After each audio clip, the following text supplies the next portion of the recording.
Aquí estamos, mirando el resultado electoral de estos comicios provinciales que, bueno, dieron un resultado, muchos decían el esperado. Nosotros vamos a estar haciendo el análisis aquí en Chat Político. Bienvenidas, bienvenidos.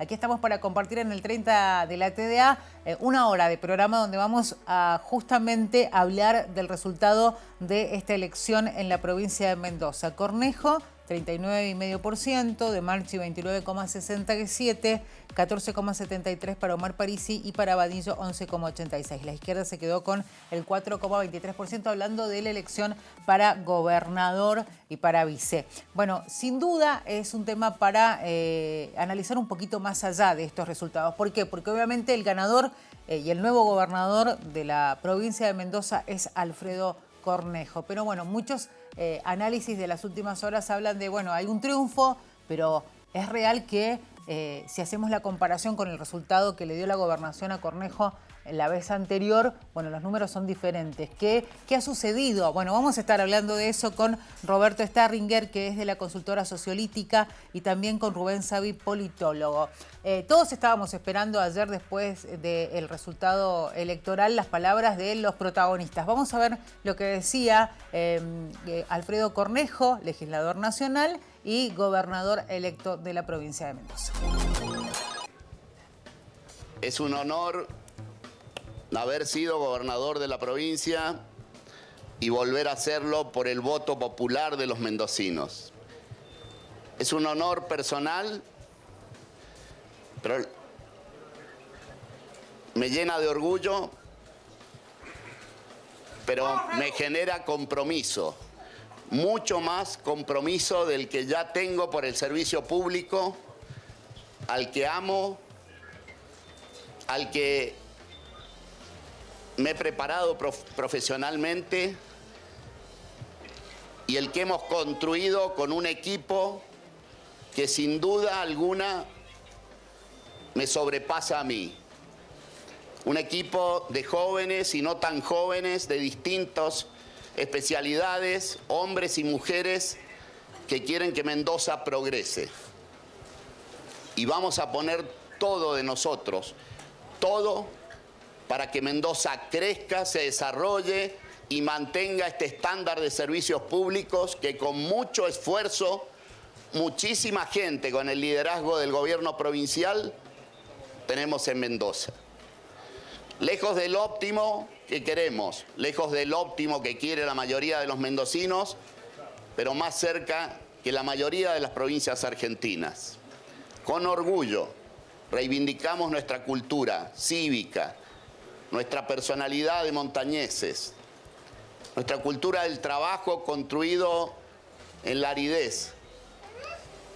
Y en esa cultura, y parado desde allí, nos comprometemos a esforzarnos por un Mendoza mejor. Agradecemos a todos los que nos han apoyado. Agradecemos, lo dijo recién la vicegobernadora electa, que es un orgullo poder sumar a personas que provienen de afuera de la actividad política, pero que se comprometen, porque de nada sirve estar afuera de la actividad política y no comprometerse. Ella quiere comprometerse. Y eso, recién lo dijo con claridad. Queremos representar a ese mendocino que quiere progresar y que requiere de una buena administración. Bueno, hoy veíamos a Alfredo Cornejo hablando desde el búnker anoche, después de haber salido electo gobernador de la provincia de Mendoza. Bueno, veíamos en el graph, por ejemplo, los datos parciales. Recién mencionábamos los últimos que tenemos, después de, obviamente, el recuento de las mesas de toda la provincia de Mendoza. Vamos a analizar, sin duda, este resultado. Como decíamos, lo vamos a hacer con Roberto Starringer, de la consultora sociolítica, y con Rubén Savi, politólogo. Vamos a hablar de quiénes realmente son los mayores ganadores, más allá del resultado y de que Cornejo sea el nuevo gobernador de la provincia de Mendoza, quiénes son los ganadores y perdedores en el análisis más profundo de los resultados de esta elección en nuestra provincia. Por supuesto, vamos a hablar de qué es lo que tiene que plantearse el peronismo, porque está perdiendo un terreno cada vez más importante y evidentemente se reflejó en esta última elección. De todo vamos a hablar y vamos a analizar aquí en el programa de hoy. Así es que los invitamos a que se queden y no se muevan. Recuerden que estamos en redes, si quieren hacer alguna consulta lo pueden hacer, y si quieren volver a ver el programa ya lo saben, www.unidiversidad.com.ar, y si no también Unidiversidad en nuestro canal de YouTube. Vamos a la pausa y enseguida venimos con los invitados.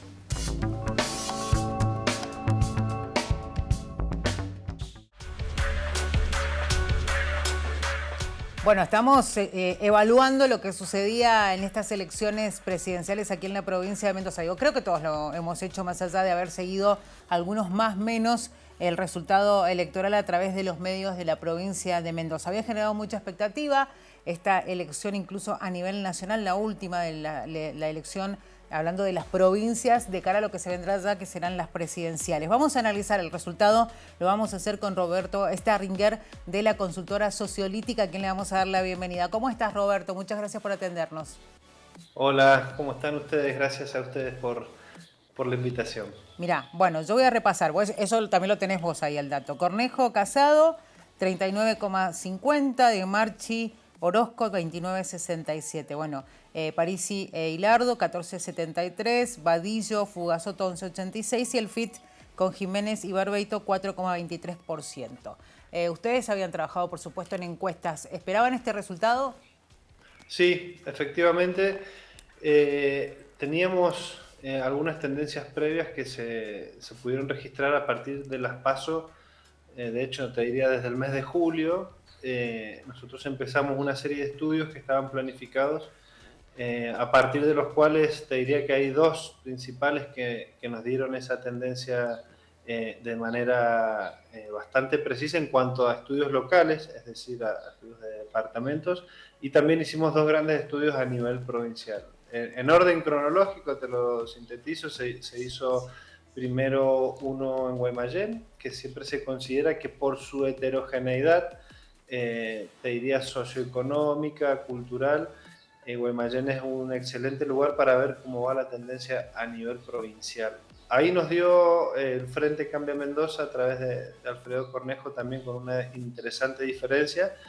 Después Las Heras, que sabíamos que ahí se iba a dar quizás una de las más interesantes batallas a nivel electoral el día de ayer. Efectivamente fue lo que sucedió.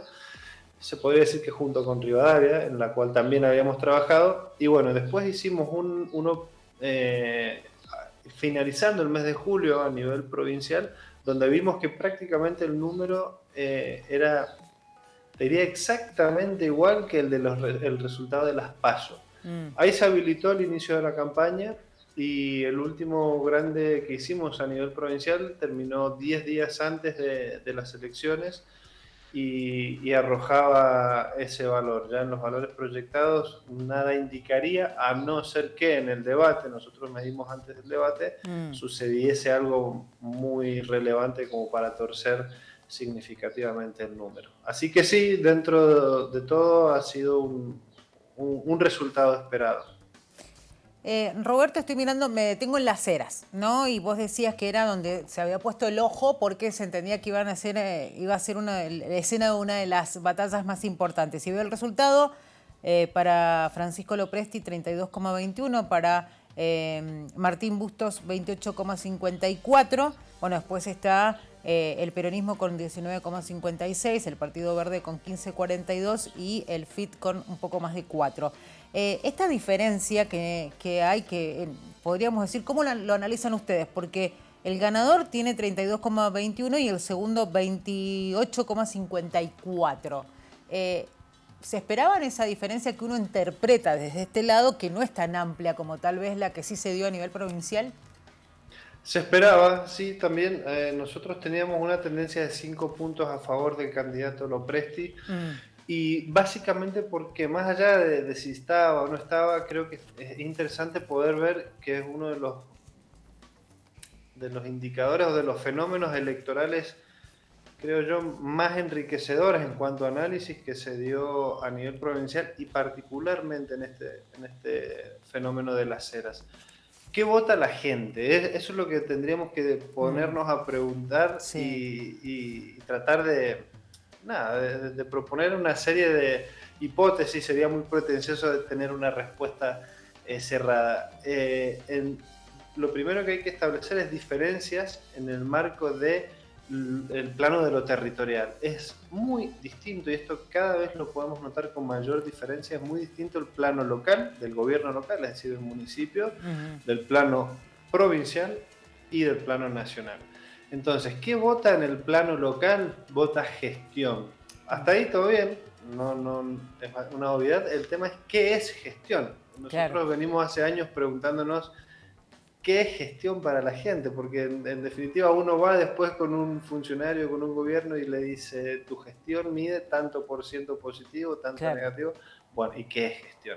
Seguramente todos tenemos una idea más o menos similar, pero también más o menos distinta respecto de lo que esto puede ser. ¿Qué es, en términos generales, tiene que ver con la acción dirigida a la mejora de la vida cotidiana del vecino? Esto a partir del metro cuadrado que habita ese vecino, es decir, la luminaria funcionando, el asfalto lo mejor posible, el servicio de recolección de residuos, las acequias limpias, eso como primer cinturón de contención, si se quiere. Después vas expandiendo los parques y los espacios públicos, las ciclovías, después vas viendo si ya tiene que ver algo con, no sé, las escuelas, el sistema de transporte, vas como expandiendo los niveles de alcance de la vida cotidiana, y mientras más próximo está a lo diario, ahí es donde el vecino mira en el municipio qué tan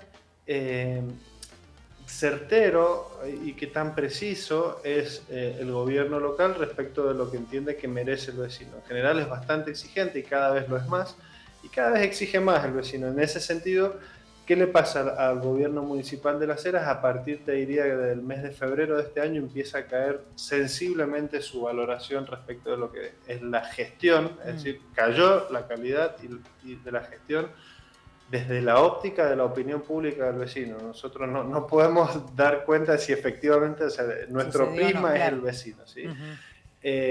Y en consecuencia con eso, y en coherencia y en el mismo movimiento, cae también significativamente la imagen de Danilo Orozco, quien te diría que en un año y medio cayó alrededor de 15 puntos porcentuales su imagen personal para los vecinos. Ese es un combo letal, digamos, cae la imagen del intendente y cae la valoración de la gestión. Es muy altamente probable que por lo menos se vea acorralado en un proceso de elecciones. ¿Qué fue lo que finalmente pasó? No es grande la diferencia, pero vos fijate ese fenómeno, y con esto te cierro, que el vecino de Las Heras elige gestión primero, y después elige a la Unión Mendocina como su, en términos mayoritarios, como su frente de preferencia y de referencia, porque también el candidato Alfredo Cornejo en Las Heras no ha terminado de cuajar, no ha terminado de entrar bien, si bien no está tan débil, no está tan fuerte como en el promedio provincial. Entonces gana Cambia Mendoza en la categoría intendente y pierde Cambia Mendoza en la categoría gobernador. Y eso también lo habilita y lo posibilita mucho el instrumento de la boleta única, que simplemente moviendo nuestra muñeca ya te permite hacer el voto cruzado que consideres. O sea que aprendimos a votar, esa es la otra lectura que se puede hacer, ¿no? Esto de, se temía mucho de que nos confundiéramos, de que votáramos una categoría y la otra no apareciera sin nada, no por votar en blanco, sino porque no lo entendíamos a la boleta única. Se entiende que empezamos a interpretarla bien y que nosotros decidimos votar en diferentes categorías a diferentes propuestas, eso está claro. Sí, clarísimo, clarísimo.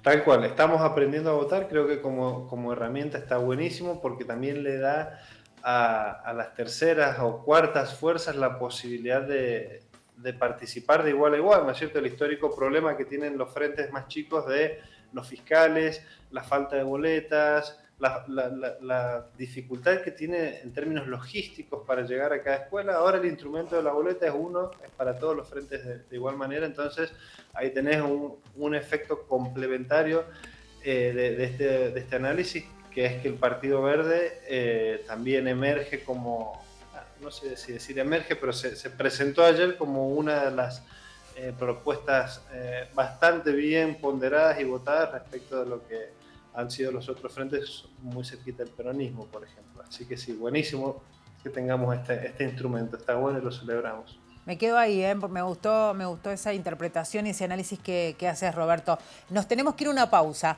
pero le decimos a la gente que vamos a seguir hablando de este tema. Estamos con Roberto Starringer de la consultora Sociolítica. Muy interesante el análisis de las elecciones presidenciales que vivió la provincia de Mendoza en las últimas horas. Nos vamos al corte, enseguida regresamos. Estamos en Chat Político en el 30 de la TDA.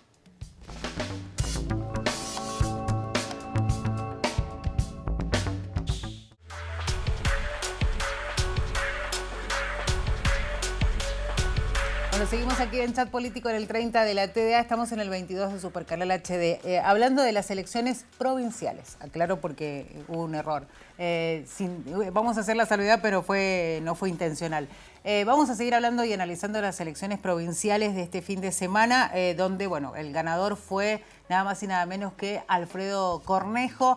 Bueno, lo decía recién Roberto, ¿no?, que está con nosotros, que es de la consultora Sociolítica, Roberto Starringer, que era algo que ellos veían en los trabajos que venían haciendo de la consultora. Vuelvo a un tema, Roberto, y es básicamente lo que vos decías, esto de que por ahí aprendimos a votar, que es el análisis que uno hace. Uno lo entiende porque la gente le costó tal vez el tema de la boleta única, pero está interpretándola de una muy buena manera. Y evidentemente, digo, el saldo es positivo porque vos hacías referencia a que ha sido muy bueno el desempeño de otros partidos, como el Partido Verde. Esto yo entiendo que directamente tiene que ver con la boleta única, que le ha garantizado que no falten boletas en el cuarto oscuro, por ejemplo, ¿no?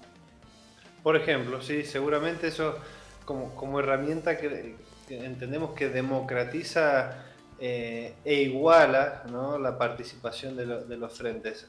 Además, creo que también se simplificó en el proceso, si se quiere, mecánico, ¿no?, el hecho de que la boleta era bastante más chiquita. No sé si pudieron registrarla, era prácticamente una hoja de tamaño A4 de la clásica que utilizamos, un poquitito más grande. Entonces, bueno, a la visual le ayuda mucho porque simplifica, y sí, sin desmerecer también la cuestión. Creo que, o sea, tenemos que incorporar en ese análisis la cuestión del debate del día domingo, que nosotros entendemos, del domingo pasado, el anterior, entendemos que Vadillo tuvo una buena performance desde el punto de vista en que logra dos cosas. Primero, despegarse fuertemente de los tres principales competidores, que eran Cornejo, De Marchi y Parisi, prácticamente logrando meterlos a todos en la misma bolsa y que en esa representación más o menos fuesen todos lo mismo. Y jugó un poco en el estilo, casi coqueteando, te diría, con ese estilo Milei que hoy tanto ha aprendido, ¿no? Inclusive utilizó el término casta y se jugó un poco por ese lado, cosa que es bastante osada desde el punto de vista en que resulta muy, pero muy difícil que alguien que no sea Milei encarne lo que Milei representa. No sé si me explico. Se trataba de elucubrar a ver si De Marchi se llevaba un poco esta representación de Milei, si se la llevaba algo Cornejo. Bueno, la verdad es que se diluía bastante entre todos los candidatos. El votante de Milei vota muy surtido, y entendemos que en ese contexto Vadillo supo capitalizar algunos momentos importantes del debate. Así que bueno, ahí ese 11% del Partido Verde más que merecido, y bueno, ojalá ahora incorporó gente en la legislatura y ojalá que le dé más salud a la democracia a partir de ciertas nuevas participaciones. ¿Quiénes perdieron más? El peronismo, Orozco, que a pesar de haber tenido integrar esa fórmula que salió segunda en la cantidad de votos, uno entiende que también el hecho de que no estuviera después cuando De Marchi salió a dar un mensaje, porque no fue una conferencia de prensa, fue un mensaje, entiende uno que el rol de Orozco se va diluyendo, o al menos esa también es la sensación que uno tiene. ¿Cuál es el análisis que haces vos, Roberto? Mira, diría que a nivel frente, el que más pierde sí es el peronismo. El Frente Elegí, sabemos que llegó a su piso histórico, viene de una serie de fisuras progresivas y reiteradas que después se vuelven en fracturas y hoy por hoy son casi grietas internas, a punto tal de que, bueno, el candidato Parisi dijo ayer en el cierre que, bueno, evidentemente hubo quienes no acompañaron desde ciertos municipios. Entendemos que puede haber estado haciendo alusión a aquellos municipios que han desdoblado y que han conservado sus intendencias, sobre todo casos como San Rafael y Maipú. A nivel persona, entendemos que sí, sin lugar a dudas, Daniel Orozco hizo una jugada muy arriesgada y la verdad que fue por dos frentes y perdió en los dos de manera contundente desde el punto de vista político, más allá del matemático. Ahora queda muy comprometida inclusive su situación en cuanto a cuestiones judiciales. Entonces, bueno, queda un poco encerrado en varios planos.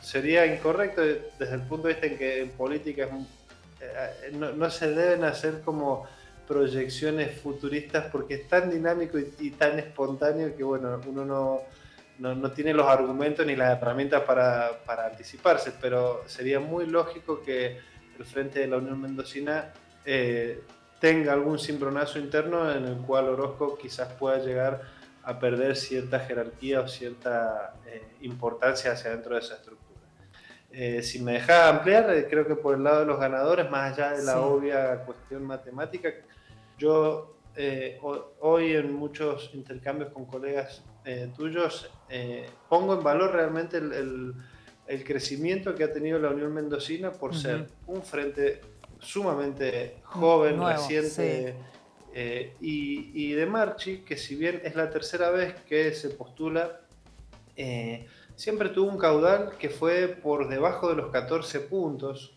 Está bien, eran unas PASO, una interna dentro de Cambia Mendoza y todo lo que quieran, pero respecto de su propio caudal histórico ha más que duplicado el porcentaje de votos. Por lo tanto, creo que es un crecimiento importante y que se posiciona a nivel ahora legislativo, casi de igual a igual en cantidad de legisladores provinciales, con el peronismo. Entonces, si bien no llegan a ser tercios en la legislatura, ya en senadores, por ejemplo, el oficialismo ni siquiera tiene la mayoría para un quórum, nada más. Entonces queda con 19 senadores y bueno, no le da el número. Entonces van a tener que darse ciertos acuerdos, ciertos consensos que entendemos que pueden darle buena salud a la democracia mendocina, seguramente. A partir de este análisis uno debe entender, digo, y además bien hacías referencia de cómo va a ser el rol legislativo que va a tener la Unión Mendocina. Uno entiende que tenemos de Marchi para rato como candidato a gobernador, ¿no? Lo digo esto porque también Eve Casado hizo declaraciones en las últimas horas, decía una referencia como que ya estaba agotada esa posibilidad, pero bueno, es una interpretación que ella hace. Se entiende que los analistas políticos hacen otra. Sí, seguramente. Yo, a ver, sin buscar ponerme en el lugar de Eve Casado, a quien personalmente no conozco, entiendo que ha hablado más desde lo efusivo del momento, porque bueno, había una carga emocional importante en la campaña, porque fue una campaña agresiva.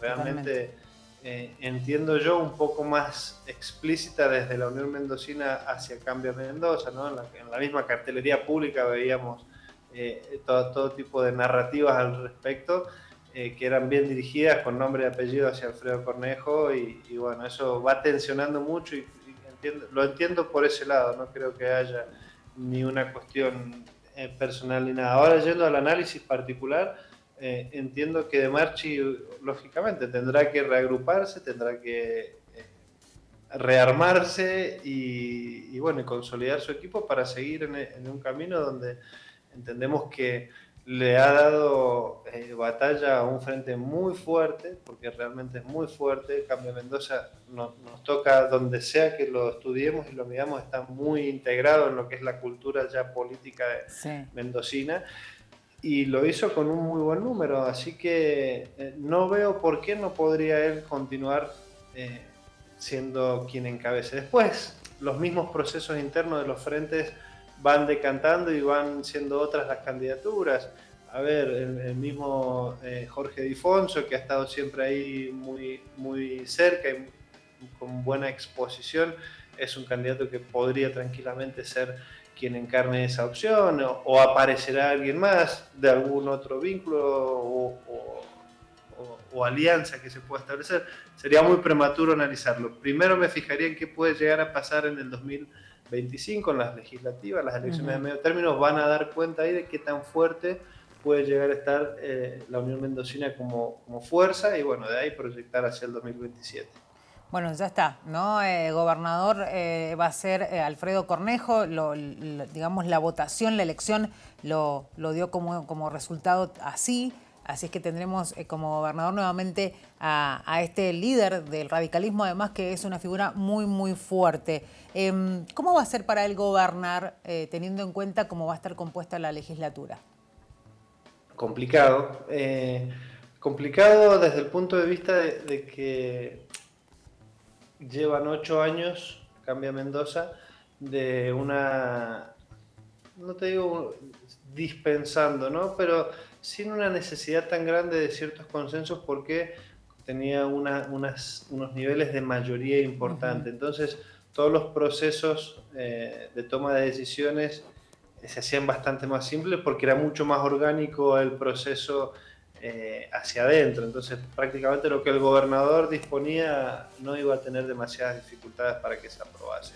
Vamos a ver, por ejemplo, yo creo más el año que viene, ¿no? Porque si bien estos nuevos legisladores asumen en diciembre, pero el año que viene, por ejemplo, cuando se discuta el presupuesto, que siempre es también una de las madres de las batallas legislativas, porque es el órgano a partir del cual se gestiona la economía de la provincia, vamos a ir viendo ahí cómo se va dando. Pero yo asumo que va a estar bastante complicado y bastante tenso.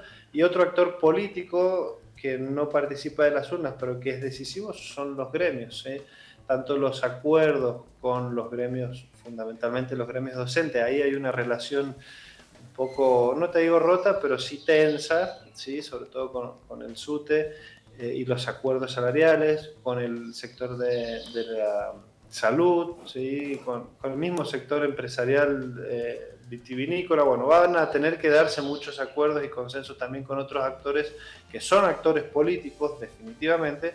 Ahora no necesariamente son actores políticos de la vida parlamentaria o de la vida del Ejecutivo, pero sí te mueven mucho la opinión pública, eso sin lugar a dudas. Roberto, me tengo que despedir, pero no quería dejar de preguntarte algo, porque Cornejo habló de la renovación política, de que es necesario que se produzca esto. No me acuerdo exactamente la frase, pero básicamente lo que dijo fue eso, ¿no? Es difícil pensar que se cumpla cuando de pronto como legisladores aparecen en el listado aquellos que dejan la intendencia, caso Soto, caso Marcolini, caso Ronco, y van a terminar en la legislatura. Digo, cuando hablamos de renovación, a veces a los ciudadanos nos cuesta entender que eso vaya a suceder de inmediato. Sí, caso Marcelino Iglesias también. También. Efectivamente, y son procesos lentos, ¿sí? Nosotros vemos que hay sí o sí desde el lado de la ciudadanía una expectativa de que haya una renovación, pero también, a ver, esto te lo digo más de poder haberlo visto un poco más de cerca. Lo que se busca en términos generales es un buen balance entre ciertos nuevos actores y los viejos actores, no por eso menos capacitados, para encontrar un balance en esas tensiones que a veces se requieren, ¿no? Desde el punto de vista de la experiencia, porque después el electorado te dice: quiero que sea joven pero que tenga experiencia, Claro. o no quiero que sea viejo pero no quiero que tenga nada que ver con la política, Claro. entonces es como encontrar o construir un híbrido. Entiendo que Cornejo hace mucha más alusión a una renovación desde el Ejecutivo que desde el Legislativo. Ahí, hasta donde tenemos conocimiento, sí hay una intención de renovar Sí. muchas figuras dentro del gabinete, y las intendencias también se han renovado de manera interesante, con un Lopresti de 37 años, con un Calvente de 42 años, si no me equivoco, un Costarelli de 44, 45. De a poco, son procesos lentos, Y bueno, si además hay que sumar la experiencia, no podemos pretender una integración masiva de jóvenes porque bueno, también tienen que ir haciendo su proceso. Creo que la Unión Mendocina también puede ir haciendo ese proceso. El mismo Esteban Alacino es un jugador joven con experiencia que ahora agarra las riendas de Luján. Sin duda, seguramente lo hará de buena manera, tiene muchas capacidades con cuales hacerlo y bueno. Bienvenida a la renovación. Así siempre. es. Roberto, muchísimas gracias por este rato con nosotros y por tu análisis del resultado electoral aquí en la provincia de Mendoza. Será hasta cualquier momento. Gracias a ustedes. Hasta luego. Roberto Starringer, de la consultora Sociolítica, bueno, haciendo este balance, ¿no?, después del resultado electoral que ubica nuevamente en la gobernación de la provincia de Mendoza a Alfredo Cornejo y en la vicegobernación a Eve Casado. Nos vamos a una pausa, enseguida regresamos.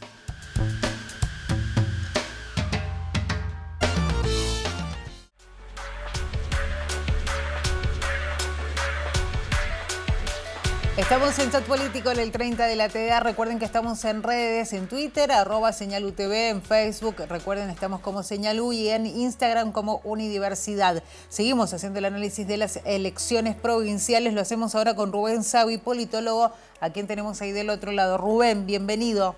Hola Claudia, buenas tardes, ¿cómo estás? Muy bien. Bueno, ahora tenemos que seguir con este análisis que venimos haciendo desde el inicio del programa y en este caso a vos te preguntamos, Rubén, un poco, vamos a ir un poquito más allá porque los números fueron por demás elocuentes, ¿no?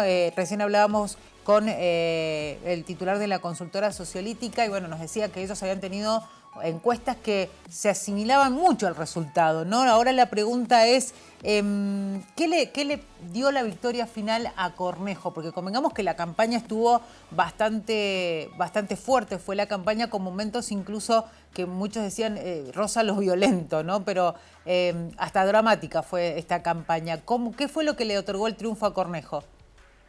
Bueno, Claudia, la verdad es que estamos en una Argentina convulsionada, en una Mendoza con un 40% de pobreza, indigencia. Entiendo que el año que viene va a ser un año bastante complicado desde lo económico y ya teníamos a un candidato que la gente había visto que luego de el gobierno de Paco Pérez había podido ordenar la provincia, que podía generar por lo menos una certidumbre, y creo que un poco la campaña de Alfredo Cornejo se basó en eso, en el gobierno que él hizo, en la estrategia que tuvo en la provincia de Mendoza, y bueno, más allá de lo que podemos hablar quizás un poco más adelante de los desafíos que se le viene a Cornejo, creo que el mendocino utilizó su estrategia conservadora, en su mayoría casi el 40% del electorado mendocino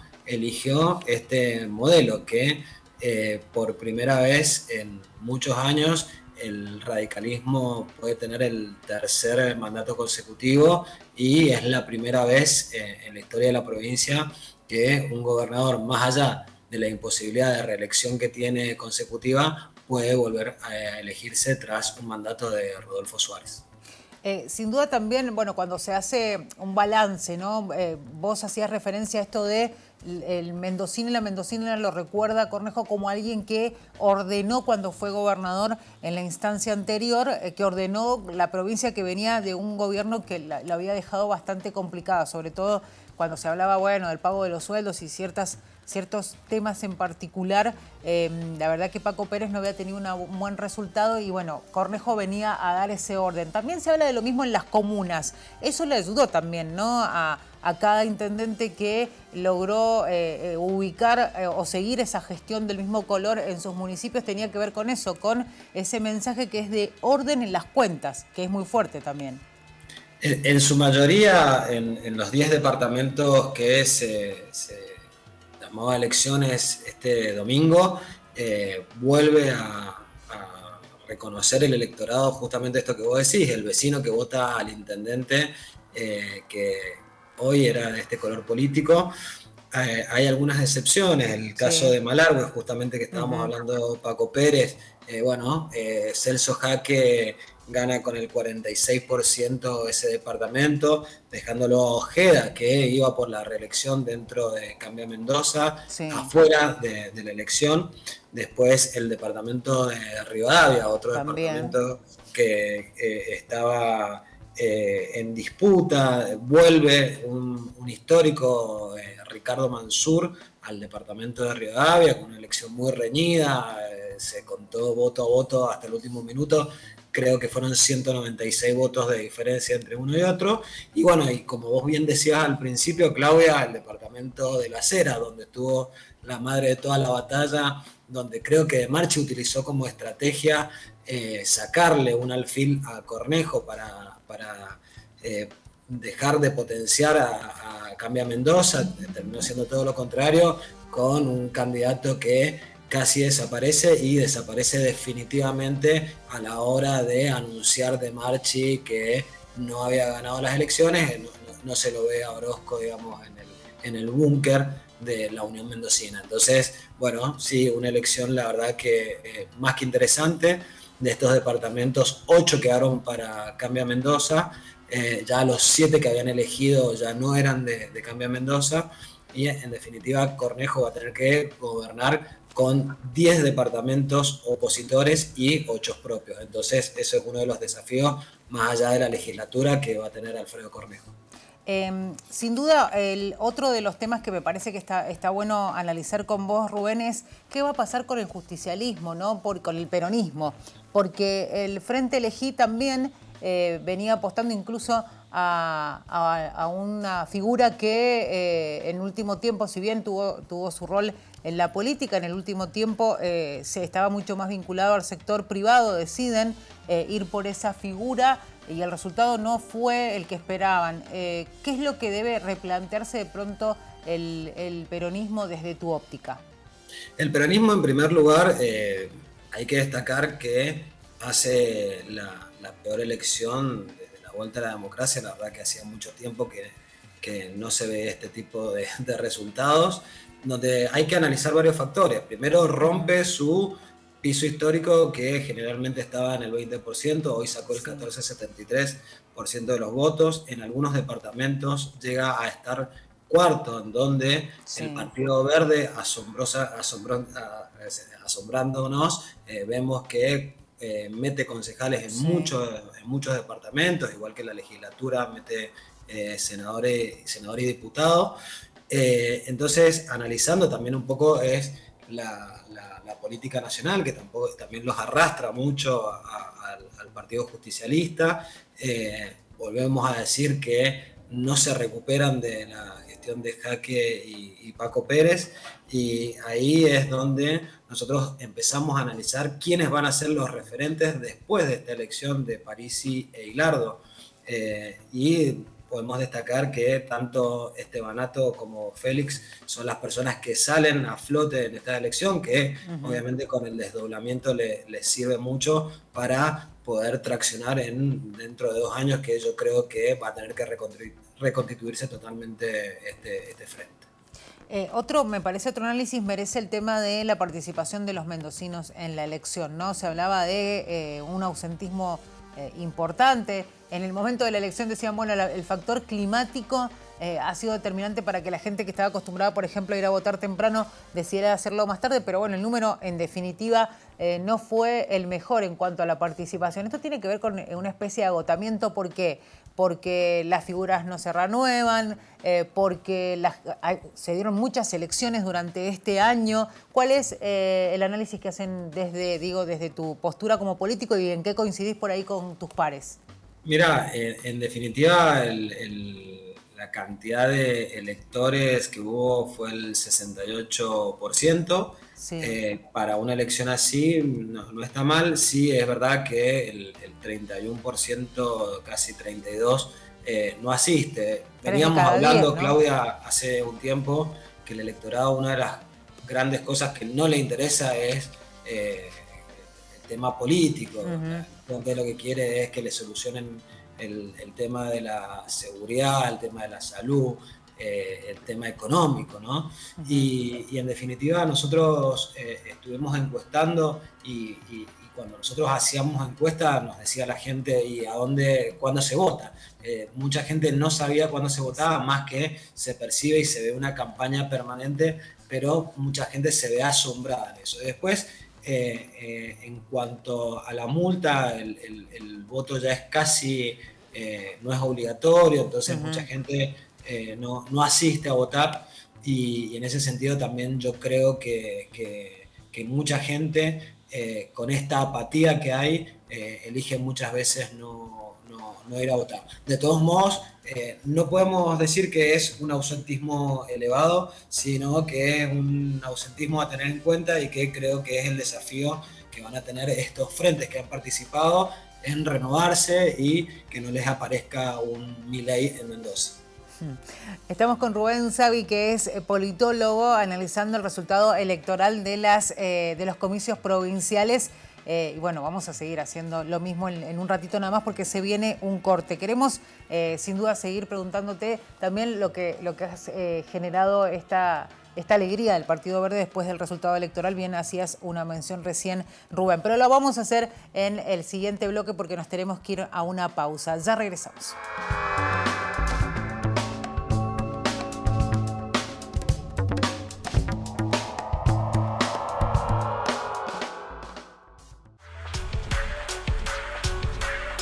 Seguimos aquí en el 30 de la TDA analizando el resultado electoral de la provincia de Mendoza. Lo hacemos con Rubén Savi, politólogo, a quien tenemos en comunicación con nosotros. Bueno, Rubén, hacías mención a, sin duda, el impacto que generó el resultado electoral del Partido Verde. Mario Vadillo estaba sumamente feliz, nos contaban quienes compartían la jornada del domingo y sobre todo este conteo de votos, lo que se fue conociendo en lo que era el búnker del Partido Verde. ¿Qué ha sucedido con el electorado frente a la propuesta del Partido Verde, teniendo en cuenta que en las elecciones anteriores no les había ido tan bien? Sí, como bien decís, Claudia, las elecciones anteriores habían sacado un 4,5% en las primarias. Luego la gran sorpresa que nos llevamos todos es que terminan pasando el 11%. En muchos departamentos, incluido el Gran Mendoza, la sorpresa es que quedan terceros en muchos de estos departamentos, en donde relegan al Partido Justicialista, poniendo concejales en muchos departamentos. No solamente eso, sino que ingresa un diputado y un senador, lo cual no es menor. Entonces, Mario Vadillo, quien no era muy tenido en cuenta, que desde las distintas encuestas y consultoras no se veía en un lugar preponderante, termina quedando en un lugar preponderante, y creo que más allá de la oposición que puede llegar a tener Omar de Marchi con Alfredo Cornejo, yo creo que Vadillo va a ser una persona a tener en cuenta, dado que ya tiene una representación en todo el territorio provincial y no menor en la legislatura de Mendoza. Recién decías del tema de lo que representa la oposición. De Marchi cuando daba su mensaje después de conocerse el resultado electoral, decía que obviamente la responsabilidad era muy fuerte para ellos, porque a partir del resultado entienden que son la oposición más clara, ¿no? Creo que hacía incluso referencia al propio partido, al propio justicialismo, al Frente Elegí, que evidentemente no lo ve como una oposición fuerte. Ahora también va a ser un rol que va a estar protagonizando el Partido Verde. Después de estar juntos, de Marchi con Cornejo, ¿están tan enfrentados hoy por hoy? Yo creo que sí. Está a la vista de lo que fue, digamos, esta elección. La verdad que no estamos acostumbrados los mendocinos a tener este tipo de campañas. Entiendo que De Marchi ya no tiene punto de unión con Cornejo. Uh-huh. Sí, De Marchi tiene un gran desafío, que es esto que bien decís vos, que es posicionarse como el líder opositor. Uh-huh. También hay que destacar que ella viene con algunas campañas donde ha estado dentro y fuera queriendo competir para ser gobernador. No sé en tanto y en cuanto van a seguir acompañándolo. Tiene que ver si ese bloque es protagonista, si va a consolidar estos votos, o quizás el mendocino quiso optar por una una fuerza diferente. Entiendo que creció en cantidad de votos, creció 75.000 votos de la primaria a la general. Cornejo, si lo medimos solo a Cornejo, creció 110.000 votos, lo cual no es menor, pero De Marchi yo creo que tiene este desafío de que su electorado lo siga, que le dé una propuesta concreta, que sepa que es una persona que se va a enfrentar al gobierno de Cornejo y que a su vez tenga la estructura suficiente como para llevarlo adelante. Vuelvo a decirte, no veo a un Orozco muy cómodo dentro de ese frente. Hay que ver cómo se replantea. Acordémonos que hay líderes de distintos partidos políticos que también van a querer dentro de esa conformación tener un espacio de poder, y en ese sentido De Marchi va a tener que ver de qué forma puede llegar a plantear ese rol de primer opositor. Sin duda. Bueno, Rubén, muchísimas gracias por este rato con nosotros, por este análisis. Seguramente nos volveremos a reencontrar en cualquier momento. Claudio, muchas gracias, que estén muy bien. Hasta luego. Hasta luego. Rubén Savi, politólogo, bueno, haciendo el análisis. Hoy ha sido jornada de análisis absoluta del resultado electoral aquí en la provincia de Mendoza, con, bueno, de lo que muchos intuían iba a suceder, pero también, hay que decirlo, con un protagonismo de la Unión Mendocina que tal vez no se esperaba. Digo, hablando de los números específicamente, lo hemos analizado durante el programa aquí en Chat Político. El reencuentro será en la próxima edición, por supuesto, como siempre, están invitados. Ahora sigan, por supuesto, en la programación de Señal U. Será hasta la próxima. Muchas gracias.